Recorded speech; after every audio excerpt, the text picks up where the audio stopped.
السلام علیکم دوستو، آپ سب کو کہانی گھر میں خوش آمدید۔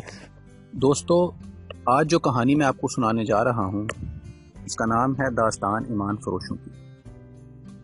داستان ایمان فروشوں کی کہانی ہے 11ویں صدی عیسوی میں سلطان صلاح الدین ایوبی کے دور کے ان واقعات کی کہ جب ملت اسلامیہ پر کفر اور غداری کے گہرے بادل چھائے ہوئے تھے اور سلطان صلاح الدین ایوبی ملت اسلامیہ کے شرازہ کو بکھرنے سے بچانے اور قبلہ اول کو کفار سے آزاد کرانے کی کوششوں میں مصروف تھا۔ تو دوستو، آئیے چلتے ہیں کہانی کے آج کے حصے کی طرف۔ صلاح الدین ایوبی اپنے کمرے میں بیٹھا علی بن سفیان سے رپورٹ لے رہا تھا۔ اس کے 2 نائب بھی موجود تھے۔ یہ رپورٹیں کچھ اچھی نہیں تھیں۔ علی بن سفیان نے بغاوت کے خدشے کا اظہار کیا تھا جس پر غور ہو رہا تھا۔ دربان گھبراہٹ کے عالم میں اندر آیا اور بتایا کہ ایک سپاہی ایک زخمی لڑکی کو اٹھائے باہر کھڑا ہے، کہتا ہے یہ لڑکی امیر مصر سے ملنا چاہتی ہے۔ یہ سنتے ہی علی بن سفیان کمان سے نکلے ہوئے تیر کی طرح کمرے سے نکل گیا۔ اس کے پیچھے صلاح الدین ایوبی دوڑا، اتنے میں لڑکی کو اندر لے آئے۔ صلاح الدین ایوبی نے کہا، طبیب اور جراح کو فوراً بلاؤ۔ لڑکی کو صلاح الدین ایوبی نے اپنے پلنگ پر لٹا دیا۔ ذرا سی دیر میں پلنگ پوش خون سے لال ہونے لگا۔ کسی کو نہ بلاؤ، لڑکی نے نحیف آواز میں کہا، میں اپنا فرض ادا کر چکی ہوں۔ تمہیں زخمی کس نے کیا ہے زکوئی؟ علی بن سفیان نے پوچھا۔ پہلے ضروری باتیں سن لو، زکوئی نے کہا۔ شمال مشرق کی طرف سوار دوڑا دو۔ 2 سوار جاتے نظر آئیں گے۔ دونوں کے چوغے بادامی رنگ کے ہیں۔ ایک کا گھوڑا بادامی اور دوسرے کا سیاہ ہے۔ وہ تاجر لگتے ہیں۔ ان کے پاس سالار ناجی کا تحریری پیغام ہے جو عیسائی بادشاہ فرینک کو بھیجا گیا ہے۔ ناجی کی یہ سوڈانی فوج بغاوت کرے گی۔ مجھے اور کچھ بھی معلوم نہیں۔ تمہاری سلطنت سخت خطرے میں ہے۔ ان 2 سواروں کو راستے میں پکڑ لو، تفصیل ان کے پاس ہے۔ بولتے بولتے زکوئی کو غشی آنے لگی۔ 2 طبیب آ گئے۔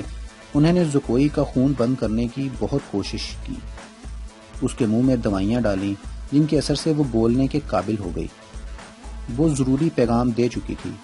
اس کے بعد اس نے دوسری ساری باتیں سنائیں، مثلاً ناجی نے عروش کے ساتھ کیا باتیں کی تھیں، اسے کس طرح اپنے کمرے میں بھیج دیا گیا تھا، ناجی کا غصہ اور بھاگ دوڑ، 2 سواروں کا آنا، وغیرہ وغیرہ۔ پھر اس نے بتایا کہ اسے کچھ علم نہیں کہ اس پر حملہ کرنے والا کون تھا۔ وہ موضوع دیکھ کر ادھر ہی رپورٹ دینے کے لیے آ رہی تھی کہ پیچھے سے کسی نے اسے خنجر گھونم دیا۔ اس نے اپنا خنجر نکال کر حملہ آور پر حملہ کیا۔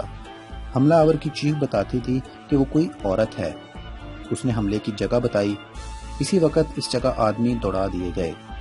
زکوئی نے کہا تھا کہ وہ زندہ نہیں ہو سکتی۔ اس کے خنجر اس کے سینے اور پیٹ میں لگے تھے۔ خون رک نہیں رہا تھا۔ زیادہ تر خون تو پہلے ہی بہہ گیا تھا۔ زکوئی نے صلاح الدین ایوبی کا ہاتھ پکڑا اور چوم کر کہا، اللہ آپ کو اور آپ کی سلطنت کو سلامت رکھے۔ آپ شکست نہیں کھا سکتے۔ مجھ سے زیادہ کوئی نہیں بتا سکتا کہ صلاح الدین ایوبی کا ایمان کتنا پختہ ہے۔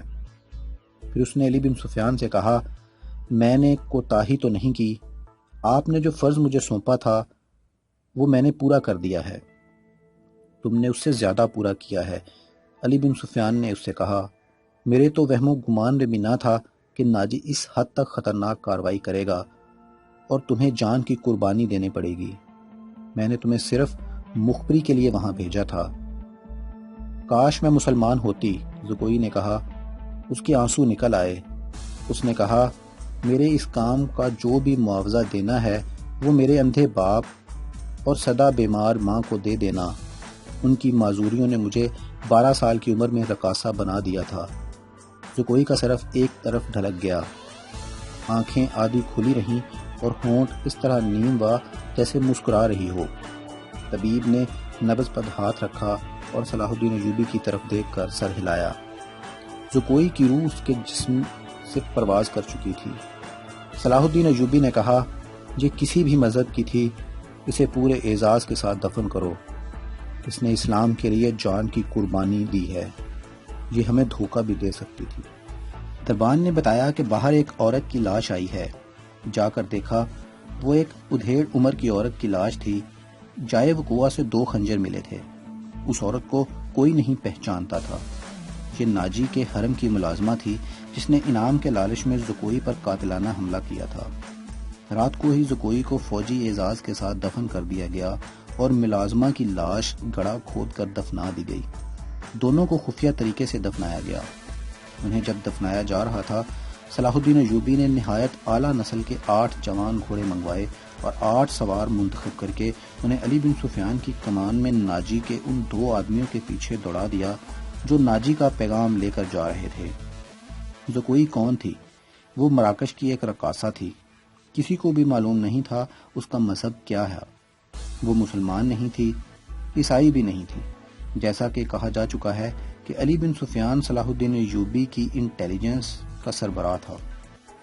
اسے دوسروں کے راز معلوم کرنے کے لیے کئی ڈھنگ اختیار کرنے پڑتے تھے۔